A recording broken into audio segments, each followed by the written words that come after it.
ប្រវត្តិក្រុមងុយជាអ្នកប្រាជ្ញអក្សរសាស្ត្រខ្មែរដែលខ្មែរគ្រប់រូបទទួលស្គាល់ថាជាអ្នកបង្កើតច្បាប់ព្រីនប្រដៅដាស់តឿនដល់កូនចៅនៅបង្កើតវោហារស័ព្ទខ្មែរក្រុមងុយឈ្មោះដើមអុកអ៊ូនាមអ្នកស្រុកហៅភិរមងុយគោរមងារព្រះភិរមភិសាបិតានាមអុកគោរមងារបិតាចៅពញាធម្មរាបិតានាមអៀងថ្ងៃកំណើតនៅឆ្នាំ1865ស្រុកកំណើតនៅភូមិព្រៃអណ្ដូងស្វាយឃុំកំបូរស្រុកអង្គស្នួរខេត្តកណ្ដាលមានភរិយាឈ្មោះអិននិងមានកូនចំនួន6នាក់គាត់ទទួលអនិច្ចកម្មនៅឆ្នាំ1936ក្នុងជន្មាយុ71ឆ្នាំក្រុមងុយគឺជាកវីនិងតន្ត្រីករខ្មែរម្នាក់ដែលបានលេងក្រមាគាត់បានទទួលការអប់រំជាព្រះសង្ឃនិងជាអ្នកធ្វើដំណើរនៅចុងសតវត្សទី19និងទី20ដែលត្រូវបានគេស្គាល់ថាជាកវីរបស់ប្រជាជនសម្ដីរបស់គាត់លើកំណាព្យត្រូវបានបោះពុម្ពដោយវិទ្យាស្ថានពុទ្ធសាសនបណ្ឌិតគាត់បានស្លាប់នៅអាយុ71ឆ្នាំនៅក្នុងឆ្នាំ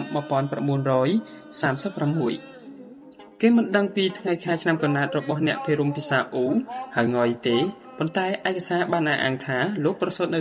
ឆ្នាំ1865ត្រូវនឹងពុទ្ធសករាជ2408នៅភូមិព្រៃអណ្ដូងស្វាយឃុំកំបូរស្រុកភ្នំពេញបច្ចុប្បន្នស្រុកអង្គស្នូខេត្តកណ្ដាលហើយមានឈ្មោះពីកំណើតគឺអុកអ៊ូហៅងុយឯកសារដែលបានប្រមូលបានឥឡូវនេះមិនបានបញ្ជាក់ទេថាលោកមានបងប្អូនប្រមាណអ្នកគឺគ្រាន់តែនិយាយថាលោកគឺជាកូនទី2នៅក្នុងគ្រួសារប៉ុណ្ណោះបិតារបស់លោកគឺជាចៅពញាធម្មរាមេឃុំកំបូរនាមអុករីឯមាតានាមអៀងជាបុត្រីរបស់ចៅពញាមុកមេឃុំស្ពានថ្មស្រុកខេត្តជាមួយគ្នាមាតាបិតាលោកត្រូវជាបងប្អូនជាទួតមួយនឹងគ្នាជីវិតស្នេហារបស់កវីប្រជាប្រិយយើងពុំមានឯកសារណារៀបរាប់ទេយើងគ្រាន់តែដឹងថាក្រោយពីបានចាក់សិក្ខាបទមកជាក្រហមលោកមានភរិយាឈ្មោះអិននិងមានកូនប្រុសសុទ្ធចំនួន6នាក់រួមមានឈ្មោះឌួងជេងចាចិនចុងចែវតាមការបញ្ជាក់របស់លោកយីធុនក្នុងចំណោមកូនទាំង6រូបមានកូនទី5ដែលមានទេពកោសល្យខាងសំនួនវោហារដ៏ល្បីល្បាញផងដែរក្នុងនោះឈ្មោះថាអាចារ្យចុងតាមព័ត៌មានខ្លះទៀតនិយាយថាលោកអុកអ៊ូមានចៅម្នាក់ទៀតដែលមានវោហារល្បីខាងច្រៀងអាយ៉ៃដែលមានរូបរាងស្គមស្ដើងដែលគេធ្លាប់ឮឈ្មោះថានាយស្លឹកនៅពេលច្រៀងអាយ៉ៃនាយស្លឹកតែងឧទ្ទិសនាមខ្លួនថាស្រុកខ្ញុំនៅខាងលិចពោចិនតង់កូនអាចារ្យចុងចៅអាចារ្យងុយអាចារ្យចុងបានទទួលអនិច្ចកម្មក្នុងគុកនយោបាយនៅក្នុងឆ្នាំ1955ពេញបោះឆ្នោតគណៈបកប្រជាធិបតេយ្យប្រគល់ប្រជែងនឹងបកសង្គមរាស្ត្រនិយមក្នុងការរស់នៅជាកសិករតាំងឲ្យមានប្រជាប្រិយភាពខ្លាំងក្លាវោហារនៅខាងល្បិចលើកំណាព្យភ្លាមច្រៀងឡើងនឹងសំនៀងសាឌីវយ៉ាងពីរោះព្រមទាំងចំណេះខាងធរអាយ៉ាងខ្ពង់ខ្ពស់ដែលធ្វើឲ្យកសិករឯទៀតរាប់អានស្រឡាញ់ទុកចិត្តលោកជាអ្នកប្រាជ្ញក្នុងភូមិស្រុកហើយអ្នកស្រុកលោកហៅថាភិរមងុយបន្ទាប់មករដ្ឋអំណាចបានតាំងលោកជាក្រមគឺជាភារៈជនដែលធ្វើទំនាក់ទំនងរវាងរដ្ឋបាលនិងប្រជាជនក្នុងឃុំភិរមភិសាអ៊ូហៅងុយក្រុមងុយគឺជាក្រុមងារមួយដែលលួងស៊ីសវត្តប្រទានឲ្យកវីអុកអ៊ូហៅងុយអ្នកបានធ្វើឲ្យកូនខ្មែររស់នៅក្នុងការព្រានប្រដៅបែបប្រជាប្រិយដោយមានការរួមបញ្ចូលរវាងពុទ្ធវាទជាមួយនឹងបរិស្ថានសង្គមសេដ្ឋកិច្ចកម្ពុជានាសម័យកាលថ្មីមួយប្រជាជនកម្ពុជាបាត់បង់សេរីភាពនិងឥស្សរភាពជាម្ចាស់ប្រទេសដោយពួកអាណានិគមនិយមបារាំងបានចាក់បង្ខំដាក់នឹមត្រួតត្រាជាមួយនឹងក្រុមងារនេះអ្នកមុខការទាំងឡាយតែហៅលោកថាអ្នកភិរមភិសាអ៊ូហៅងុយព្រោះដើម្បីកុំឲ្យច្រឡំនឹងអ្នកក្រុមវាំងម្នាក់នាសម័យនោះដែរមានឈ្មោះអ៊ូដែរក៏ប៉ុន្តែឈ្មោះខ្លីដែលអ្នកស្រុកចូលចិត្តហៅហើយបន្តស្ថិតស្ថេរមកដល់ពេលនេះគឺក្រុមងុយអ្នកភិរមភិសាអ៊ូបានទទួលអនិច្ចកម្មនៅថ្ងៃសុក្រ6កើតខែមករាពុទ្ធសករាជ2479គ្រិស្តសករាជ1936ក្នុងជន្មាយុ71ឆ្នាំដោយជំងឺទល់លាមកកុមារងុយបានចូលរៀនលេខនៅព័ន្ធអក្សរសាស្ត្រនៅវត្តអង្គបឹងចកភូមិបៃស្គរឃុំបៃចានដែលជាស្រុកកំណើតរបស់លោកគាត់គឺជាក្មេងឧស្សាហ៍រៀនសូត្របានបួសជាសាមណេរចេះធម៌អាចជ្រៅជ្រះ ហើយការពេញវ័យ21ឆ្នាំ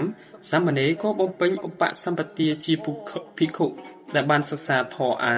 ស្វាស្វែងរៀនសូត្របត្រៃបិដកដំបូងនៅក្នុងសំណាក់លោកគ្រូអាចារ្យទិតគង់វត្តបឹងចក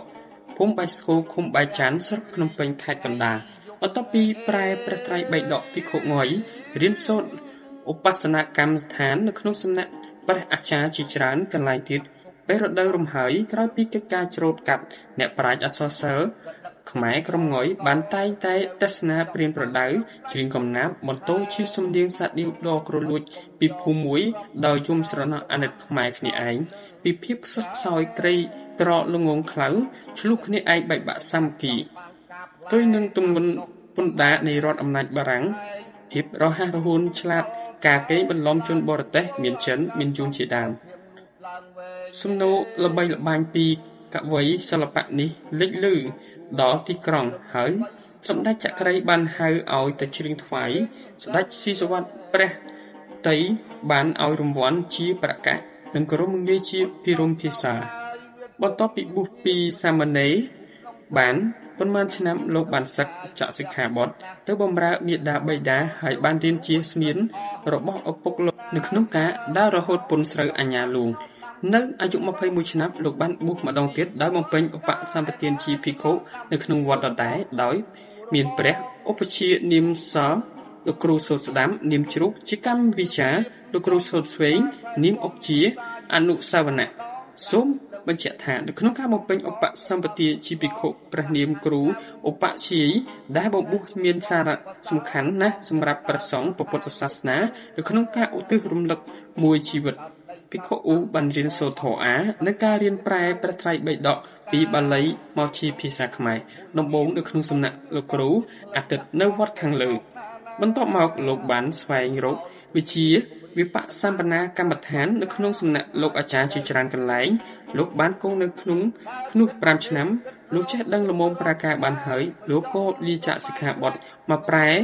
ជីវភាពជាក្រហមវិញដោយបន្តជួយឪពុកម្ដាយក្នុងការជាក្រមផងជាស្មៀនផងដល់ពេលស្រុកភ័ណ្ឌប្រែលោកក៏លាឈប់ធ្វើការរាជការហើយក៏បានមករស់នៅជាកសិករធម្មតាគឺចាប់ផ្ដើមពីពេលនោះមកដែលលោកបានប្រើទេពកោសល្យគ្មានពីរបស់លោកច្រៀងឬទស្សនាពីភូមិមួយទៅភូមិមួយក្នុងពិធីបុណ្យទាននារដូវរំហើយ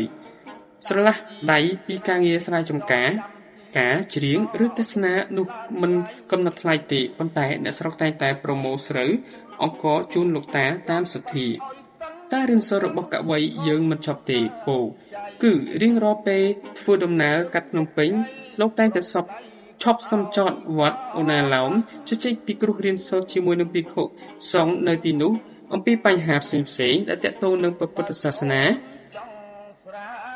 ដំណើរចកជ្រៀងទស្សនារបស់អង្គបានល្បីដល់ស្ដេចព្រះបាទស៊ីសុវត្ថិក្រុងរាជចំនួននោះក៏ត្រាស់បង្គាប់ឲ្យចូលគល់និងជ្រៀងថ្វាយរហូតលោកទទួលបានក្រុមងារភិរមភាសាជាប់រហូតមក